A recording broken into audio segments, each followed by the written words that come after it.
आजादी के 30 सालों तक भारत का शिक्षा मंत्रालय मोस्टली धर्म विशेष के नेता जैसे मौलाना अब्दुल कलाम आजाद, हुमायूं कबीर, मोहम्मद करीम छागला और सैयद नूरुल हसन के हाथों में रहा। क्या यह संयोग था?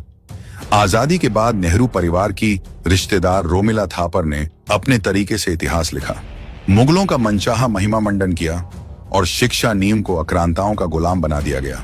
और मजे की बात यह है कि ज्ञान आजकल कांग्रेस की वो नेता बांट रही हैं जो ना भारत के स्कूलों में पढ़ी हैं और 50 साल भारत में रहने के बाद भी भारत की एक भाषा ठीक से बोल नहीं पाती। हाल ही में उन्होंने केंद्रीकरण, व्यावसायीकरण और सांप्रदायिकरण की एड में एनईपी पर सवाल उठाए। चलिए उन्हें अपना गिरेबान भी दिखा देते हैं। 1976 में इंदिरा ने किया था शिक्षा का केंद्रीयकरण। मोदी जी पर आरोप लगाने से पहले सोनिया गांधी अगर कांग्रेस का इतिहास पढ़ लेती तो शायद उन्हें यह मालूम होता कि 1976 में इंदिरा गांधी ने शिक्षा को राज्य सूची से हटाकर संवर्ती सूची में डाल दिया। इसका मतलब था शिक्षा नीति केंद्र सरकार तय करेगी और राज्यों की भूमिका कम होगी। 2011 में जब कपिल सिब्बल ने सीबीएसई ग्रेडिंग सिस्टम और सीसीई लागू किया, तब क्या राज्यों से राय ली थी? आज जब मोदी सरकार शिक्षा को रोजगार और तकनीक से जोड़ रही है, तो कांग्रेसियों को राज्य सरकारों के अधिकारों की याद आ रही है।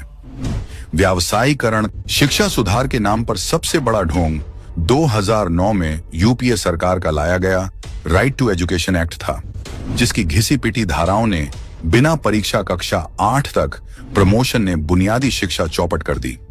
25% आरक्षण का बोझ प्राइवेट स्कूलों पर डालकर खुद कंगाल सरकार ने जिम्मेदारी से पल्ला झाड़ लिया, जबकि संविधान के तहत 0 से 14 साल तक मुफ्त शिक्षा दिलाने की जिम्मेदारी सरकार की होती है।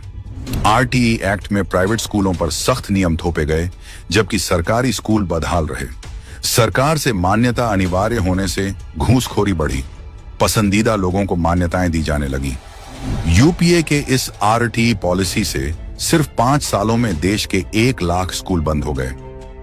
सांप्रदायिकरण इतिहास से छेड़छाड़ का असली गुनहगार कौन? सोनिया गांधी कह रही हैं कि शिक्षा का सांप्रदायिकरण हो रहा है। इनके राज्य में कैसे किताबों के थ्रू स्टूडेंट का ब्रेन वॉश किया जाता था। उदाहरण के तौर पर कक्षा 6 की हिंदी किताब में लक्ष्मण जी द्वारा सूर्पणखा का नाक काटने और प्रभु राम के राक्षसों का वध करने पर सवाल उठाए गए। कक्षा 5 की किताब में भगवान श्री कृष्ण के नाम पर केशव नामक लड़का आक्रांता का सेवक दिखाया। कक्षा 4 में शेख चिल्ली और नसरुद्दीन जैसे किरदारों को शामिल किया गया। कक्षा 1 में दीपावली को बुरा दिखाया गया और कक्षा 2 में गाय को मरियल जैसा अपमानजनक शब्द कहा गया। क्लास 1 की किताब में पगड़ी को फटी और गंदी दिखाकर उसका मजाक उड़ाया गया था, जबकि पगड़ी भारत की अलग अलग संस्कृति में सम्मान का प्रतीक मानी जाती है।